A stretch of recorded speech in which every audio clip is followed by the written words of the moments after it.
Cuando pretendemos historiar a un grupo humano determinado, siempre nos encontramos con el problema de dónde poner el inicio de este. Donde estén los restos humanos más antiguos en el territorio poblado por ese grupo humano, suele ser la respuesta más común, pero ¿hasta qué punto esto es así? Dicho de otra forma, la historia de Asturias empieza hace 300.000 años cuando aparecen las primeras señas humanas. Si el término Asturias no estaba creado y por lo tanto tampoco el de asturiano, y faltarían muchos años para que así fuera. Y por lo tanto, si esos seres no se consideraban asturianos, ¿por qué deberíamos de hacerlo nosotros? Por desgracia, la tentación de retroceder los orígenes históricos de una comunidad hasta el pasado más remoto posible es un vicio extendido de manera universal en la historiografía. Así, podemos encontrarnos con obras sobre la historia de España que hablan de Atapuerca, yacimiento en Burgos con restos de hace 1,5 millones de años, como la cuna de los primeros españoles cuando la idea de España y español, tal y como la entendemos hoy en día, no tiene más de 300 años de historia. Siguiendo este hilo argumental, todo lo que ocurrió a lo largo de los siglos en lo que hoy es el Reino de España sería obra de españoles como Viriato, el emperador Trajano, el rey Pelayo, el Cid Campeador, Isabel la Católica o Miguel Servet. Y el caso es que ninguno de ellos se consideraba español en el sentido que le damos en la actualidad.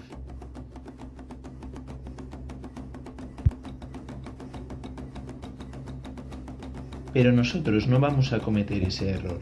En este documento vamos a intentar hacer un boceto de la historia asturiana, entendiendo que este término hace referencia a los acontecimientos y procesos acontecidos desde la aparición de un territorio denominado Asturias y poblado por unos habitantes llamados asturianos.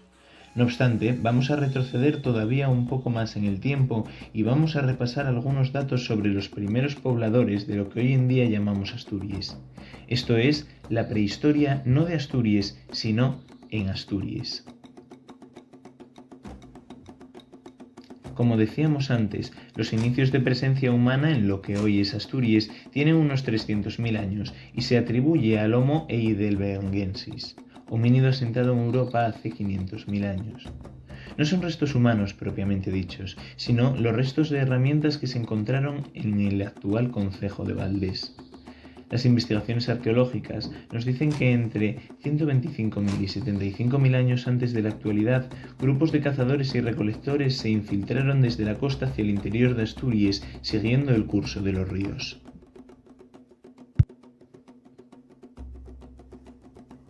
Los restos humanos propiamente dichos más antiguos descubiertos hasta la fecha en Asturias son los que aparecieron en la cueva del Sidrón, Piloña, en el año 1994. Y pertenecen al Homo neanderthalensis con una antigüedad de unos 100.000 años. En milenios posteriores, la presencia humana en Asturias va a quedar disminuida al Homo sapiens moderno, que durante el Paleolítico Superior va a concentrarse fundamentalmente en las zonas de centro y oriente de Asturias por la cantidad de cuevas que hay en estas zonas, que van a ser un lugar fundamental de ocupación por las glaciaciones que en ese momento cubrían Europa. Va a ser en esta época cuando aparezcan herramientas más elaboradas y también manifestaciones artísticas.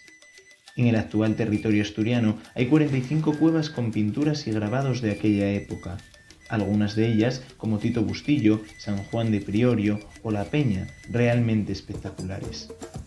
Sobre este tema es necesario dar un dato. El arte prehistórico asturiano está inmerso en un marco cultural conocido como franco-cantábrico, que comprendía también a la actual Francia y la cornisa cantábrica de la península ibérica, mientras que el arte prehistórico del resto de la península está relacionado de forma directa con el mundo mediterráneo.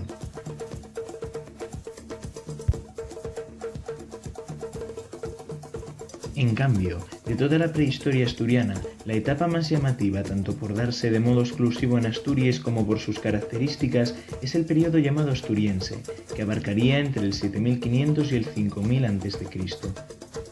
En esta etapa nada más se detectó actividad humana en la mitad oriental de la costa asturiana y en forma de grupos que vivían en cuevas de la marina, que tenían como base de su alimentación la recogida de frutos marinos como crustáceos, moluscos y octópodos.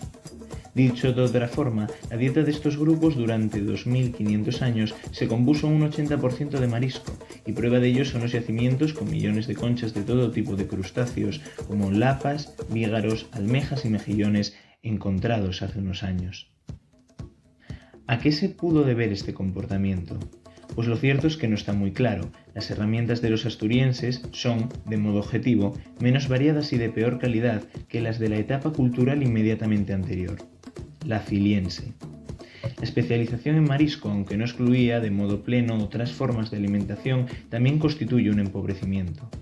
Lo mismo puede decirse de las manifestaciones artísticas, por lo que llegamos a la conclusión de que no es incorrecto afirmar que el asturiense sea una involución cultural. Lo que no cuadra muy bien con ese mito tan extendido del progreso constante e indefinido en la prehistoria. En cambio, en unos pocos siglos después se produciría un cambio nuevo, mucho más trascendental: la llegada al territorio asturiano del Neolítico, es decir, la agricultura y la ganadería.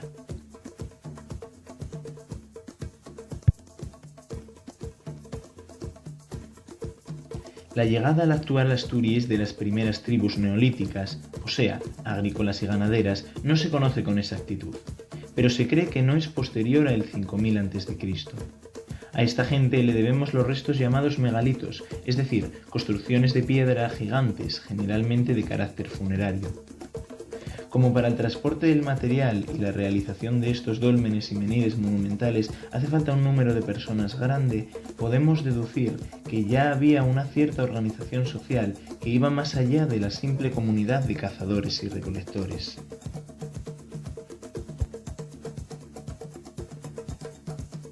Hacia el 2500 a.C. entra lo que hoy es Asturias en la Edad de los Metales. De modo inicial, el cobre, y prueba de ello son las minas de cobre del Aramo, Riosa, a 1200 metros de altura. Como se ve, la tradición minera asturiana no comienza con el carbón precisamente.